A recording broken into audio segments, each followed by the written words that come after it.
Olá pessoal, bom domingo. Eu não sei se esse horário é muito bom para a gente conversar, já horário de almoço, né? Mas para quem ainda não está almoçando, vamos conversar aqui. Depois fica aí registrada, gravada a live, né? E outros poderão ingressar aqui e comentar.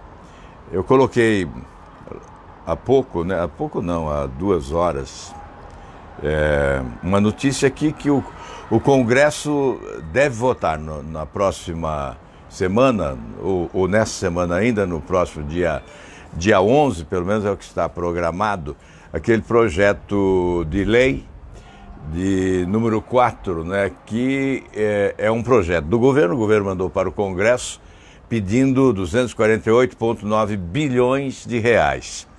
Na verdade, com a aprovação pelo Congresso, o governo vai tomar esse dinheiro emprestado. Ele não tem esse dinheiro no caixa. Se tivesse, não precisaria pedir, não é? Então ele vai pedir esse dinheiro ao Congresso, autorização do Congresso, exatamente para contrair empréstimos da ordem de 248,9 bilhões de reais. Alega que não poderá pagar os benefícios da prestação continuada, que atende especialmente idosos, não é? Alguns benefícios previdenciários, aposentadorias inclusive, e também não poderá pagar o Bolsa Família e não poderá atender os compromissos do Plano Safra, né, que é o financiamento da agricultura. Olha, o governo pediu demais, né? Ele poderia pedir a metade seria suficiente. A conta correta é que o governo precisaria pouco mais de 100 bilhões de reais. Está pedindo 248,9 bilhões e é isso que atrasou a discussão lá no Congresso Nacional, lá na Comissão de Orçamento, porque não chegou ainda ao Congresso. Eu quero dizer a vocês o seguinte: desde o primeiro momento eu fui à tribuna do Senado e defendi a aprovação desse projeto, mas dizendo com toda franqueza, porque só vale a verdade, o primeiro decreto de um parlamentar deveria ser somente a verdade, só vale a verdade. O mínimo que podemos oferecer àqueles que representamos é a sinceridade, é a busca da verdade. Isso é essencial. Então, agrade ou não agrade a muitos, eu vou dizer a verdade. Eu sempre tenho dito a verdade. Às vezes deixo de falar, mas jamais procuro tergiversar ou enganar, escamotear a realidade. Então eu vou analisar essa situação aqui. Primeiro, o governo demorou para encaminhar. Segundo, o governo não fez a conta correta. Ele deveria encaminhar, a metade disso seria suficiente, não é? Tanto é que a Comissão de Orçamento fala em propor uma emenda reduzindo para 147 bilhões e aprovando. Parece que esta será a saída técnica que encontraram e que vai prevalecer agora no dia 11. Provavelmente o Congresso vai aprovar, sim, para o governo 147 bilhões que serão suficientes. Bem, agora eu pretendo responder aqui algumas questões que estão colocadas aqui. Nesse post, deixa eu limpar aqui o celular para enxergar melhor aqui os comentários e o nome das pessoas, não é? Aqui está o Jeremias. O Jeremias diz: a aprovação das reformas permitirá que o Brasil irá deslanchar. Mas, Jeremias, quais reformas? Porque até agora o governo mandou a reforma da Previdência, só da Previdência. E aposta que a reforma da Previdência é milagre. Nós verificamos que em outros países ela não se constitui um milagre, porque, na verdade, esta reforma que o governo está propondo aqui não é muito diferente da reforma que outros países realizaram. No entanto, nós queremos aprovar sim a reforma. Ela é importante para o Brasil. É preciso aprovar. Eu não sou contra a reforma. Ocorre que ela não basta, então é preciso fazer muito mais do que a reforma. Todos os pontos. Durante, como é que é?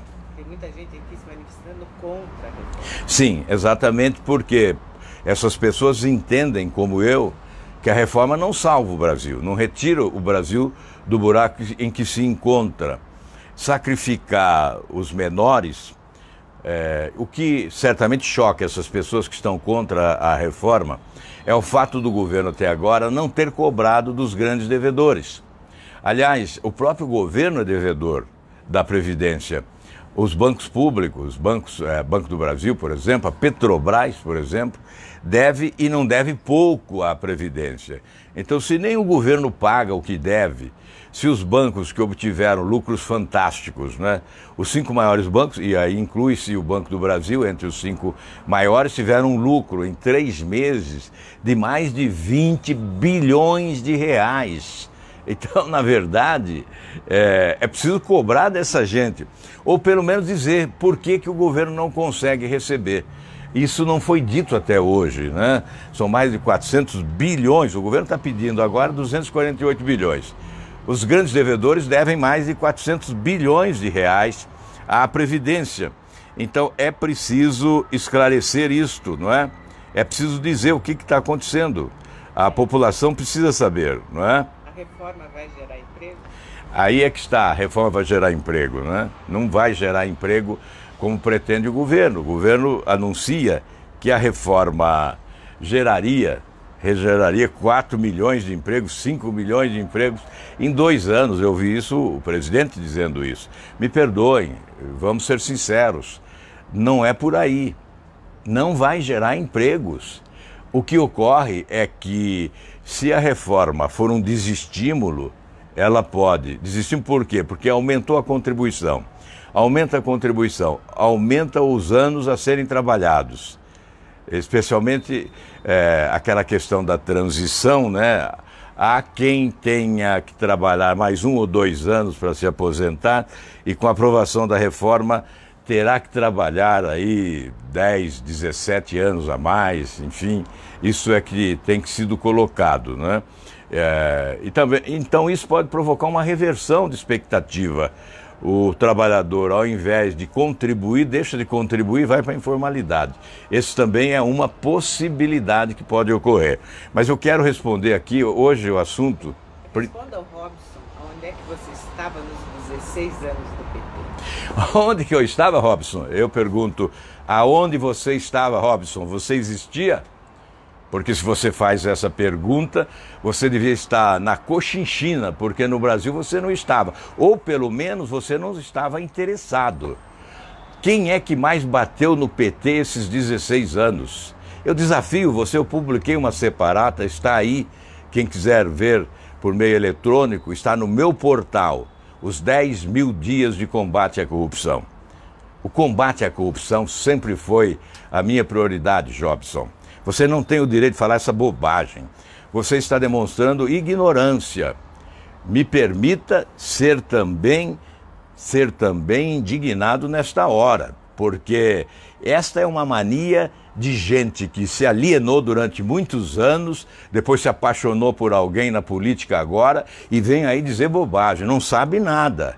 Tem que aprender, tem que estudar, tem que investigar, tem que pesquisar. Nesses 15 anos, ninguém combateu mais a corrupção e ninguém combateu mais o PT no Congresso Nacional do que eu.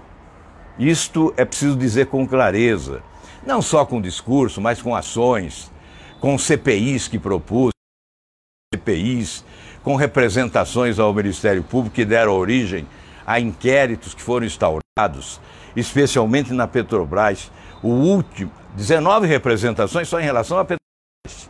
A última foi em relação à Passadina, no dia 22 de dezembro de 2012, o Ministério Público instaurou o inquérito e nós chegamos onde chegamos. Agora o atual governo privatizou Passadina. Nós requeremos naquela época, o buraco não seria esse.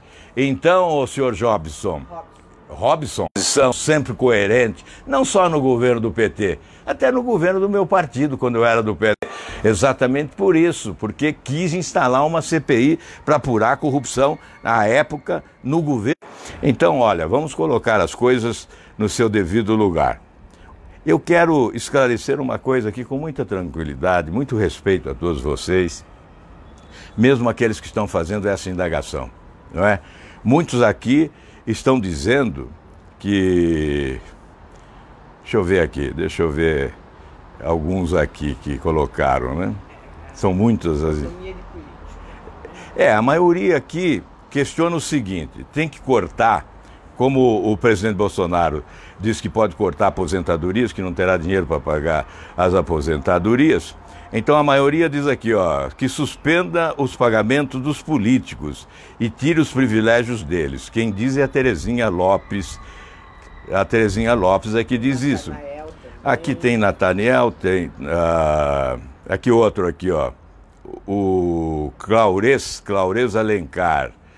Suspenda o pagamento dos salários e benefícios dos políticos. Melhor reduza pela metade todos os salários e acabe com os privilégios dos políticos. Cobre a previdência dos grandes devedores. Você está certo, tem que cobrar a previdência dos grandes devedores. Bom, então, em relação a essa questão, salários dos políticos, benefícios dos políticos.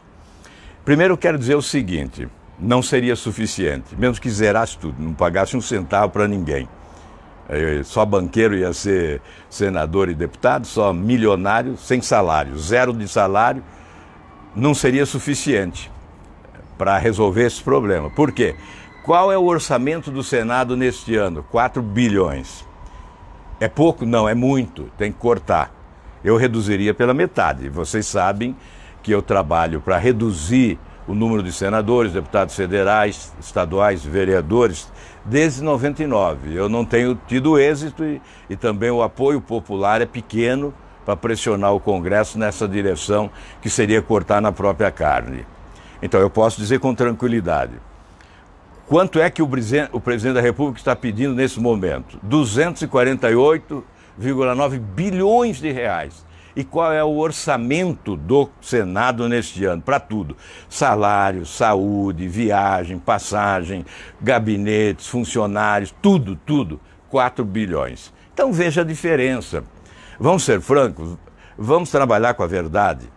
Não vamos apenas achincalhar o Congresso, porque é o poder fragilizado da República, é o poder mais fraco, que infelizmente não cumpre bem o seu dever, é verdade, mas não se deve jogar sobre o Congresso toda a responsabilidade. Então vocês estão pedindo aqui para cortar os privilégios. Eu cortei os meus. Eu não tenho nenhum privilégio. Eu tenho ônus. Não me queixo, porque foi uma opção minha. Eu é que quis entrar para a política, eu que fui candidato. É claro, me pediram, pressionaram, mas a decisão foi minha. Eu que quis ser candidato a senador e por isso sou senador. Eu fui governador também porque me candidatei. Então, eu não recebo essa aposentadoria de ex-governador. São mais de 11 milhões de reais. 11 milhões. São 28 anos desta aposentadoria. Eu não recebo auxílio moradia, não recebo verba indenizatória. No ano passado eu economizei 770 mil reais. Então eu posso falar em combater privilégios. Eu posso falar. Eu tenho autoridade para combater privilégios. Agora, vocês estão pedindo ao presidente da República para cortar salários, privilégios de deputados e senadores. Você acha que o presidente tem autoridade para isso? Você esqueceu o que ele disse na campanha. Ele disse na campanha: eu não abro mão de nada, não abro mão do auxílio moradia, não abro mão da aposentadoria, é meu direito e eu não abro mão. E vou usar todas as passagens, todas as verbas que tenho. E assim que ele se elegeu presidente, ele já pediu aposentadoria de parlamentar. Ele recebe 2 aposentadorias, a do Exército e a do Congresso. Então não diga isso também para o presidente cortar. Ele não vai cortar. Ele não vai cortar os privilégios dele. Ele não cortou até agora, diz que não corta, diz que tem direito. Então vamos dizer a verdade, só vale a verdade. Eu estou apoiando esse projeto do governo. Apoio tudo de bom que o governo quer, tudo de bom. Agora, Não vamos enganar, não vamos mistificar, não vamos escamotear a realidade. Vamos ser francos, não vamos jogar no Congresso a responsabilidade que não cabe ao Congresso. O Congresso até hoje aprovou tudo que os presidentes da República quiseram, em todos os tempos. Até em governos extremamente impopulares, como por exemplo o governo José Sarney. Agora o Congresso também não negou nada até agora ao governo. Não negou, vai negar, obviamente, algumas barbaridades, não é? Agora, a reforma administrativa foi aprovada, a reforma que o governo quis. O COAF não foi para o Ministério da Justiça que o governo queria, mas o governo, enfim, o governo queria mesmo. É preciso saber, porque por decreto ele faria isso. Não fez porque não quis. E nós do Podemos estamos no Supremo Tribunal Federal exatamente para colocar o COAF no Ministério da Justiça, que supostamente queria o governo. Eu sei que o ministro Moro queria. Não tenho tanta certeza que o presidente quer, porque por decreto ele pode colocar lá no Ministério da Justiça. Então nós vamos, para evitar estas encenações, nós estamos requerendo ao Supremo, ingressamos com uma ação direta de inconstitucionalidade, advogando a tese de que o Congresso não pode se sobrepor ao presidente em matérias de competência privativa do presidente. E esta é matéria de competência privativa do presidente. Por esta razão, nós estamos querendo dizer a você o seguinte: tudo que o presidente Bolsonaro precisar, terá, desde que seja bom para o Brasil. Da nossa parte, terá. Esse projeto, mesmo sabendo que o governo precisaria só a metade ou menos da metade, eu estou defendendo a liberação desses recursos ao governo. Porque será pior se não liberarmos. Aqueles que não podem sofrer, sofrerão. Porque se nós não aprovarmos esse projeto, haverá um contingenciamento gigantesco. O governo terá que cortar realmente, porque quando se fala em contingenciamento é corte. Terá que cortar em setores essenciais, a máquina pública estará paralisada. Então nós vamos aprovar, nós queremos aprovar, nós vamos votar favoravelmente. Mas nós temos que trabalhar sempre com a verdade. Só com a verdade. Só vale a verdade. Aliás, quando eu assumi o governo do Paraná, houve grande polêmica, porque no discurso de posse eu disse que o artigo 1º só vale a verdade. Daqui para frente só vale a verdade. Eu acho que tem que ser assim mesmo. Vamos aqui, tem muitas indagações, né, sobre essa questão, já naquele post que eu publiquei, e agora também nesta live estão indagando bastante sobre esta questão. Eu não estou aqui num lugar muito apropriado para ler, para ler aqui as questões que são colocadas, não é? Mas nós já estamos... O pessoal quer saber por que o Congresso não cobra as questões que são colocadas, não é? Os grandes devedores. Quem é que tem que cobrar os grandes devedores? O Congresso, não é o Congresso que cobra. Quem cobra é o Executivo, é o Presidente da República que tem que cobrar. Nós queremos ouvir uma palavra dele sobre os grandes devedores, né? Até agora não ouvimos. Os grandes devedores, até o próprio governo que deve, né? O próprio governo federal, além dos grandes empresários como JBS, Ike Batista, aqueles que foram beneficiados, né, com recursos do BNDES, com empréstimos incríveis, né, com juros de 3%. Você gostaria de ter um empréstimo de 3% para instalar a sua indústria? Pois é, eles tiveram, de 3% a 6%. Os países também, para construir metrô, para construir lá em Cuba o Porto de Mariel, por exemplo, o aeroporto lá de Moçambique, enfim, são grandes obras lá fora financiadas pelo BNDES, isso no governo do PT, com taxas de juros de 3%, e hoje o Brasil tem o calote, né? A Venezuela e Cuba já devem mais de 3 bilhões e 200 do atrasado. e certamente continuarão dando calote para frente. Eu dizia isso lá, esse tal de Jobson aí, ou Robson, não é? Jobson é um jogador de futebol aí que caiu na malha do antidoping e infelizmente, coitado, um jogador talentoso, acabou ficando fora das competições, né? Na verdade, como é que é o nome mesmo? Robson. Esses empréstimos, então, foram empréstimos privilegiados que eu sempre denunciei e alertei que ocorreria o calote. Você que não sabe onde eu estava, então eu estava dizendo isso há anos, né? Aliás, sobre os desvios do BNDES, desde 2005 especialmente, depois de 2007 piorou, porque o ex-presidente Lula facilitou as coisas com um decreto alterando o estatuto do BNDES. Bem, eu acho que tem uma campainha tocando aí para eu parar, né? Então acho que eu vou ter que parar agora. Mas a gente volta depois a falar sobre esse assunto. Eu quero agradecer, eu respeito todos aqueles que questionaram aqui sobre privilégios. Realmente nós temos que acabar com os privilégios de todos, né? Das autoridades, dos três poderes, inclusive do presidente da República. Cartão corporativo que gastam fortunas e não divulgam, dizem que é em nome da segurança nacional. Que segurança é essa? Que segurança? Por acaso estão comprando armamentos para colocar no subterrâneo do Palácio do Planalto para enfrentar alguma guerra aí na frente? Não é questão de segurança, não. É necessidade de transparência que nós estamos cobrando há muito tempo. Cobramos dos outros governos, cobramos desse também. Temos que cobrar desse também. Cartão corporativo pode usar, mas divulgue, preste contas, é dinheiro público. Nós temos que prestar contas daquilo que fazemos sempre. É o que eu procuro fazer. Modestamente eu procuro fazer. Bem, amigos, obrigado. Obrigado a todos que participaram.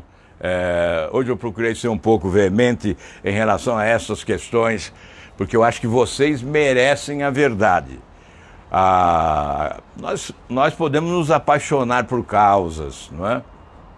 E ter dificuldade de dar na mão a palmatória quando verificamos que erramos, estamos equivocados em relação a algumas teses que defendemos, mas é preciso colocar com clareza, e nós temos que ser sinceros quando nós contrariamos. Então, quando eu disse, olha, não é suficiente cortar tudo do Congresso, o Senado tem um orçamento de 4 bilhões e é muito, tem que economizar mais, mas o governo está pedindo 248 bilhões,9, não é 4, então vamos buscar soluções de verdade. Vamos economizar no Congresso porque dá exemplo, vamos cortar no Congresso para dar o exemplo, para ter autoridade de propor depois, vamos reduzir o número de senadores, deputados federais, estaduais, vereadores, vamos reduzir o número de gabinetes, acabar com verba indenizatória, acabar com auxílio moradia, reduzir drasticamente o valor, a cota de passagem para cada um, enfim, vamos economizar. Economizar para valer, mas vamos ser sinceros, vamos ser francos. Obrigado a todos vocês, um ótimo domingo e que Deus lhes ofereça uma ótima semana também. Até mais tarde.